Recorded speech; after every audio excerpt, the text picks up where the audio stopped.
Hey folks, Dust here, and I've been doing a lot of Battalion 1944 content on this channel, whether it be videos like this where I just talk about things going on with the game or tournaments or what have you, or whether it be the fact that I'm doing the In the Trenches podcast, where I'll hopefully keep doing more episodes for that going forward. But I wanted to do another video to put out now because there's been a huge update that is coming for Battalion 1944 that has been announced. It's the March 8th update, which I think people have been hoping this is like the Messiah update for the game for the last few weeks, ever since we kind of caught wind that this was going to be the release date on Brammer's stream and some of the different things that were discussed that were going to be in this update.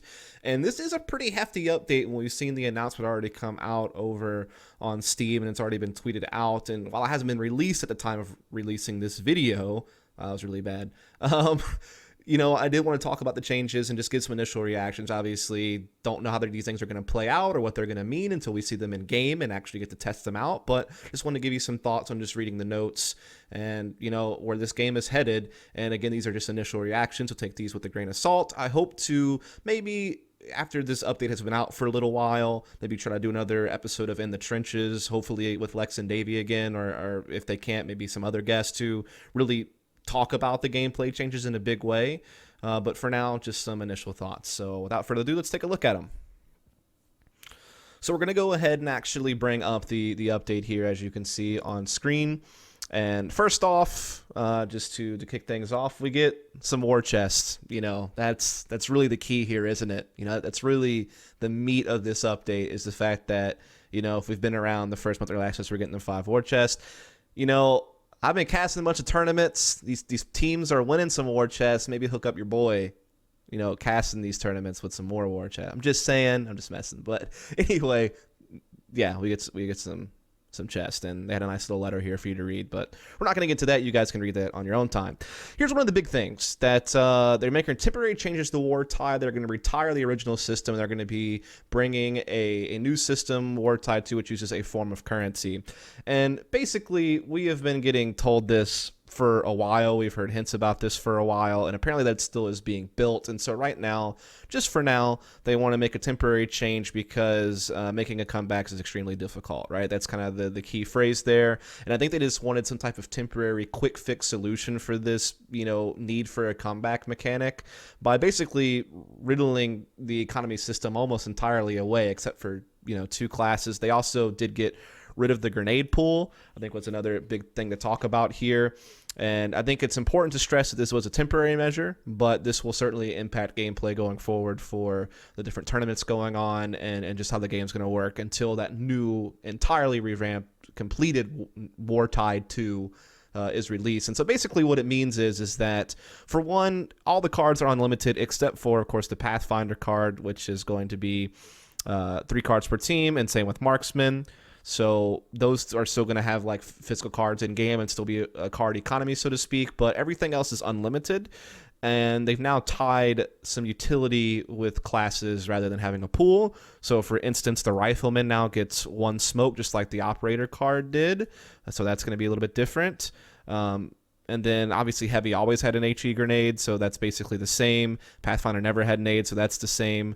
Marksman never had nade, so that's the same. And then, of course, the default utility class is the same. So basically the only thing that's changed here is that Rifleman got a smoke added to it and that some of these cards were unlimited. Now, again, because these changes are temporary, I don't want to judge them heavily because I know that it's just going to be changed later anyway. But I will say I am a bit concerned about the Operator card being unlimited. I feel like that is going to be pretty ridiculous, especially since there's no class limit. You can 5-man any class if you wanted to, per se. Not that I'm so worried about that, but the fact that you're always going to have like a crazy good close range option. On a lot of these maps, you can force a lot of close range fights if you choose to. And so I do wonder about this particular card being limited maybe being a problem. But again, because this is temporary, I don't want to harp too much on it. I think this will at least get rid of the fact that you can't come back from games. And basically, yeah, we're still not getting a comeback mechanic, but now you don't really need one because a lot of these cards are unlimited. And I mean, cards like the Rifleman and Heavy in particular being unlimited is going to pack a huge punch. And hopefully that'll mean that because you only have to focus on these particular cards for Marksman and Pathfinder, it might be easier to manage your economy. Maybe you can easily come up with some strats where you don't even need a sniper, and you can just focus on using the other classes. And so that means that you can kind of, stretch it further, so to speak. So again, this should be good. It's a temporary fix, that is. Curious to see how the actual new Wartide system will work out. Then we got a new map called Invasion, which is based in Normandy, and then it's going to be another allies attacking the Axis through their defense bunkers and buildings to achieve victory! Anyway, the map looks good. You can check out the video. I reserve judgment until I actually play on it and actually see how it really looks. Yeah, we can look at videos. Yeah, we can look at map overview images. We can look at screenshots. But until I actually get into the server and get to run around on the map, it's hard to know. It is cool to see that a new map's already coming to the game. I mean, early access hasn't been out that long, and we've been working on a 4-map rotation right now for the competitive side of things, which is basically, of course, been like Coastal, Derailed, Liberation, and Manor House V2. And so now we have a 5th map added to a pool. Because we now have 5 maps, we can now do proper pick ban phases. Each team bans a map, each team picks a map, and then a 3rd map's left over in best of 3 situations. So that's kind of cool to have an odd number of maps in a map pool to be able to do proper pick ban in the future. So that's just a pure number thing. And again, it's just cool to see new maps coming out already. Hopefully this map is really good.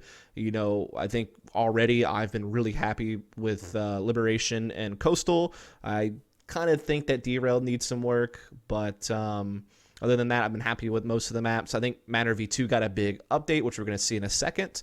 And then this new map coming in, it'll be good. And I think one of the key things they mentioned in here is the fact that it's the first iteration of the map, and we're not afraid to make changes based on feedback. And, I mean, that's certainly been proven to be true when we look at the changes that are in this update and we look at what's going on with some of the things in the game. So talking about map changes to current maps already in the game, Liberation got some improved lighting, and they opened up the broken barn and windows inside of the B bomb site. So that's really cool. I don't think this map needed a lot of hefty design changes. So I think just the subtle change at B is a neat little change. I think the improved lighting is actually really huge. I mean, everything's been so dull and gray, and I like the idea of improving the lighting, make things easier to see, make things more visible, make it just a bit brighter, make it a little bit more lively.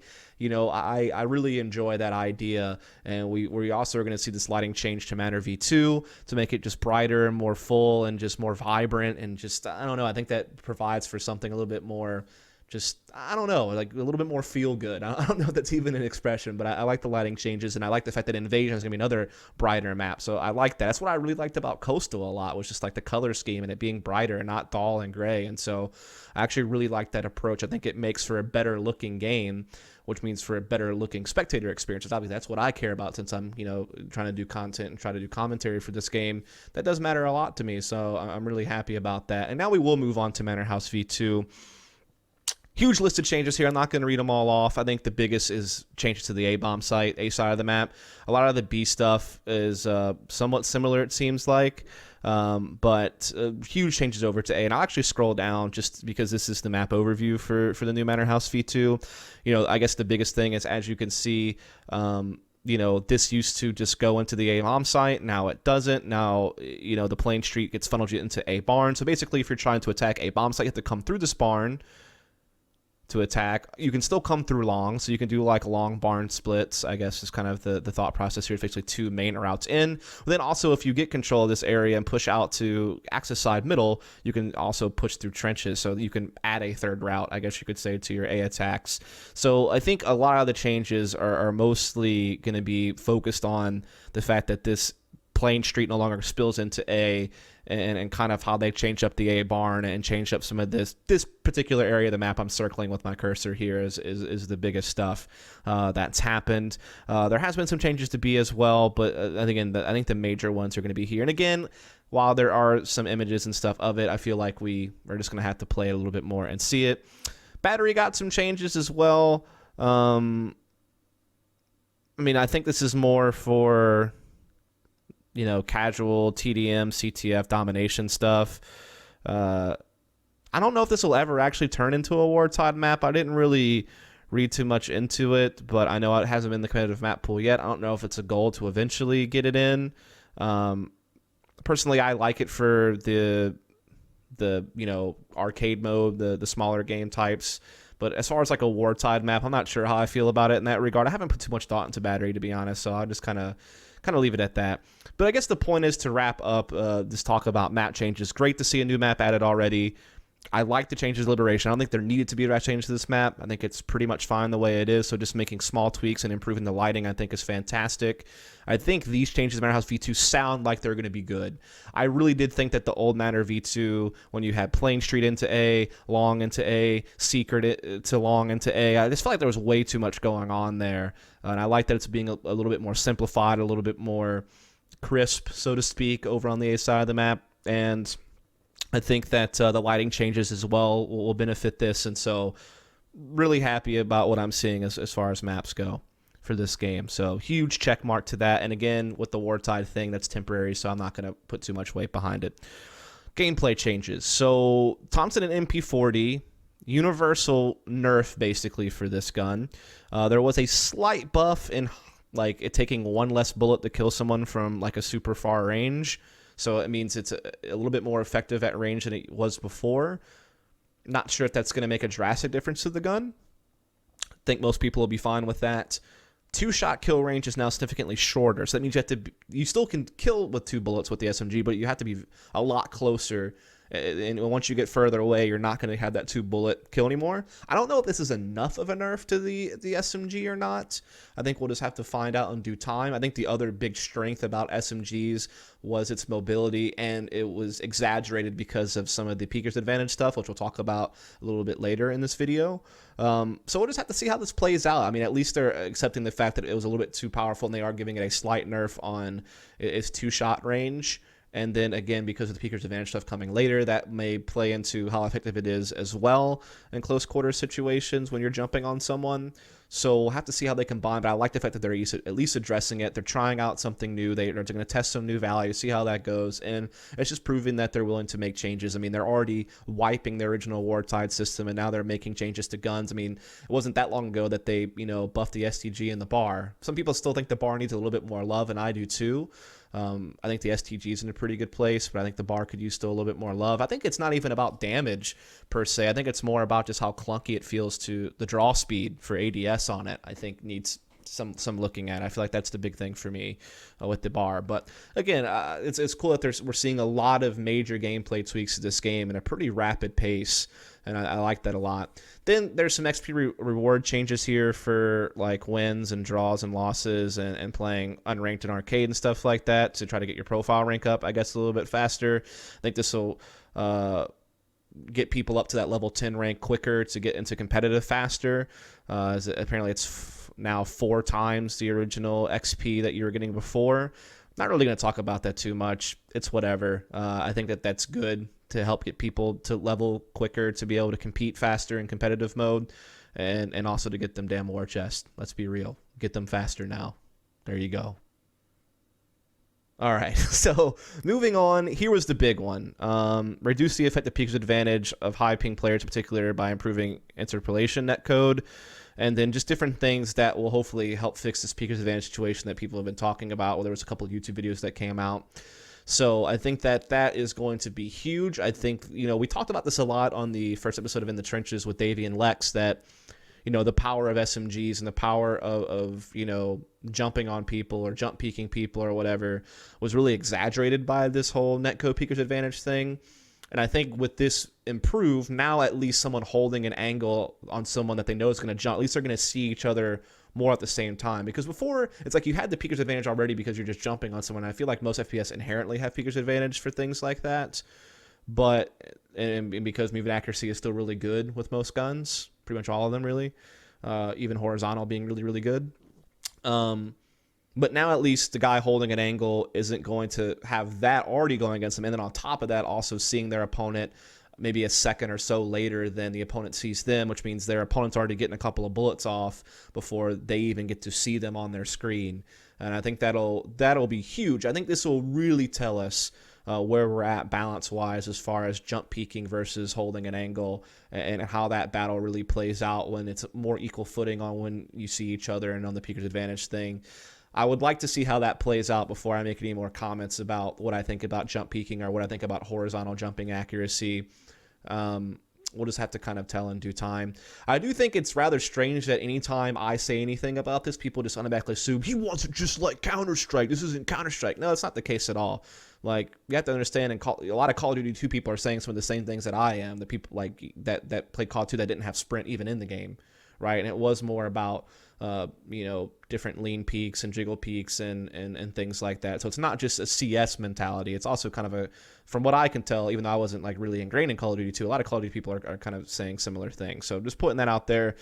Really good to see this. This was a huge thing that was needed to this game. I think this is a great, hopefully it works out really well. Hopefully we'll get further tweaks if we need them. Really love that. So then, added SEA servers, which apparently someone was pissed that they didn't get SEC servers in this update, but apparently they didn't read, so you're getting them. So I'm not going to say too much there. Merge NA servers into one location. This is great. This will hopefully really improve competitive on the NA side of things. Me personally, I've only gotten to play 2 placement matches in competitive in-game. Any other time I've tried, whether it be solo queue, duo queue, 5-man stack, I've tried literally every number combination to queue competitive in North America. And usually I queue for like 15 to 30 minutes. If I don't get one, I just give up and I go play a pug on the TZ. Shout out to the TZ. Great pug service. A lot of fun over there, especially for the NA scene. It's like one of the things that really help us out a lot, I think, with being able to play the game. Or I go play unranked or arcade or play on a private TDM server or something like that if I just want to get a fix of playing the game really quickly without committing to a full game. So hopefully this will really help that, along with some other things that they've said, because apparently competitive matchmaking will find players faster in populated regions. So hopefully that means that we can actually play some damn competitive in North America. Apparently EU's been fine. Like when I did the Inner Trenches, Davey pretty much said EU was okay. And it seems like most EU people I talk to don't really have trouble playing competitive for the most part, other than some like ban thing they had and cooldown thing going on that got fixed pretty quickly, I think, already. So this is good. And I hope that this means we can queue comp, because for a while NA has really needed this to step up. So apparently they even said that their fully white matchmaking is not in an ideal state right now and have plans to improve the experience early access full release, and some huge information to share about things. They even talked about working with Faceit, but there's even more than that. That's really exciting news as well, to see someone like Faceit involved, who do a fantastic job with ECS. They're about to run a CSGO major. They've done some great events in CSGO, so having Faceit involved with this game is huge. We already know that ESL UK offices are interested in this. This is good to see some big players that run pro leagues and other games, particularly in CSGO and other big FPS, or a big FPS. Battalion's obviously not there yet, but this is good to see people like that getting involved. And if as long we keep seeing more updates about this, it's great. I have heard a rumor that there's perhaps a $50,000 LAN that might happen in Munich, Germany later this year. Wink, wink, nudge, nudge. So hopefully the tournament future for this game is looking bright and alive. I also know that there's several other people who, for example, I know Sivo is interested in maybe throwing some Battalion events, as they have done some weekend cups for some pro CSGO teams, like with iBuyPower and CyberPower PC. I know they have some interest in Battalion, and I know there's other organizations that are interested as well. So hopefully this is a sign we're going to start seeing that roll out, and give something for people to play for. Like, there's people already forming teams and even getting sponsored, and I think having like some real good tournaments for them to compete in early on is great to keep people motivated, to attract more people to commit to trying to compete. And yeah, that's good news. So let's keep it rolling. Spectator. Oof, this means a lot to me. I've been in constant contact with Howard from the dev team about Spectator stuff, and to his credit, he has been super responsive to me. We've been collaborating on a Google document for different things that needed to be tweaked and or added to spec mode over the last few weeks when I've been casting all these Blitzkrieg battle tournaments with Vince. And Vince has been a part of this as well. So this is huge, because this is some of the things that we were calling for being added, and this is great. So for one, I think the biggest one was, for me, when I'm looking at all the changes, is Spectator player colors on the minimap now follow X-ray and status bar colors. So that means that for allies, everything's blue. Your X-ray's blue. Your player bar health is blue. Your thing on the minimap is blue. This is great. This makes things way less confusing, especially in fast-paced, hectic situations. You're trying to quickly identify something. If everything's consistently the same color, this makes life so much easier for everyone watching, trying to do content, trying to cast, trying to watch VODs later. It's just universally amazing to have this happen glad they finally did this. Now I'll get to see the little kill rewards on screen as well. That's pretty cool. Apparently auto cam will work better now because we'll inflate the player who's in the clutch situation. As obviously in a 1vx, that's probably the person you want to be watching. So the fact that auto cam will now basically just kick to that. We've normally just kind of kicked off of auto cam and manually kicked into a 1vx situation, but now that auto cam will be smarter about doing this on its own, certainly a good sign. So there you have it. Then apparently, okay, everyone on mini-map is their unique color instead of nation colors. Again, that's good. Weapon animations are more sync with Spectator, so that's really good to see. Fix the FOV iron sights issues. That's great. We're definitely having a lot of that where we would see weird like sniper scopes, like not actually looking through the scope, but seeing the physical scope and kind of a small version of the scope and some different iron sight things. Good to see that fix. Then also auto camera now plays death cam and instantly switch player. That's good because it looks sporadic when it just immediately jumps to someone else after a kill. So these are all really, really good changes and appreciate it. And I know that there's more spectator changes coming. I know they're really looking at spectator mode. We're collaborating on ideas for it. Like one idea I know is to have smokes and stuff show up on the large map overlay. When we pull it, because I use it a lot as a color commentator, especially to keep track of player movements and map control and things like that. And so having the smokes show up on the giant map overview that you can, pull up will be huge. And I think that's something they're trying to work on. That's just one example. There's plenty of other things as well that'll be coming up also.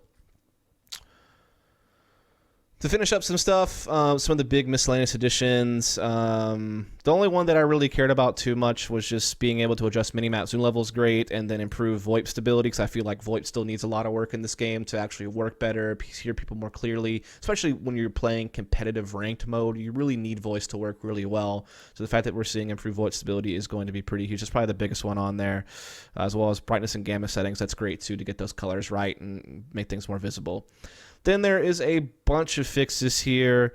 I'm not going to get into these too much, but the biggest one that I wanted to talk about was this one. Thank fucking whoever God you pray to or deity that appeases you most, or if not, whatever. This has been a nightmare for commentating tournaments for the last few weeks and Blitzkrieg battles, as well as some of the other tournaments dealing with the exact same thing. Appreciate you, Bulkhead, because this is huge now. We won't have any more crashes, because not only did it crash, you could quickly reconnect, but when you crashed, it also broke the spec UI to where you could no longer use X-Ray, Auto Director, and other stuff as easily. This is huge. This will make tournament coverage much better and really allow broadcasts to run a lot smoother. So I'm really, really happy about that. Just wanted to point that out. There's also a lot of other various fixes in here, like, crash fixes and things like that. Some different stuff with bomb and diffusing and different things like that. So there's definitely a lot of stuff here that's really good. So that's definitely good to see. I was kind of curious if they ever fixed the VoIP thing. I see this for players who are muted, but I want they're going to fix it for people who use 4:3 resolutions, because right now I don't think it shows up unless you're using a 16:9 resolution. So hopefully that's like another fix on the way. But I don't know if that is included in this or not. But anyway, that is a lot of other little random fixes here if you want to check them out. Some of them are definitely really good. Just good to see them maintaining the game stability, things of that nature. And that's really going to be about it for changes. They did make a quick note that we're going to help some EU teams getting to the 10K tournament and Insomnia 62 by helping them get PCs, as long as they're like a committed full team from Europe that's traveling from outside the UK. That's really good news, because I know that people were complaining about how expensive it was to get there, and this will certainly lighten the load on having to rent PCs at the event. So I'm really happy to see that there's some PC support here happening to try to make that event a little bit more accessible to European teams. So I did want to give a shout to them about that, and also wanted to give them a shout about the fact that they're just focusing on fixing the game right now, and they have marketing efforts in the future coming, and they'll have some full details for our plans for this year and how we intend to improve the experience and things like that coming. So it's good that they're mindful of that whole situation and they're addressing it and tackling it head on. So yeah, that's basically going to do it. Just some initial reactions for a really huge update coming to Battalion 1944. Again, I hope to do maybe an In the Trenches episode where we deep dive through all these topics a little bit more, especially when people actually get a chance to play the map changes and play the new map and play with this new temporary wartide system, and then we can get some really like heavier opinions that are actually backed up by something of substance, not just some initial gut reactions. But I hope you found this video helpful. If you did, please subscribe for more, because I'm sure there's going to be a lot more Battalion content to come on this channel. So yeah, thanks so much, and catch you next time.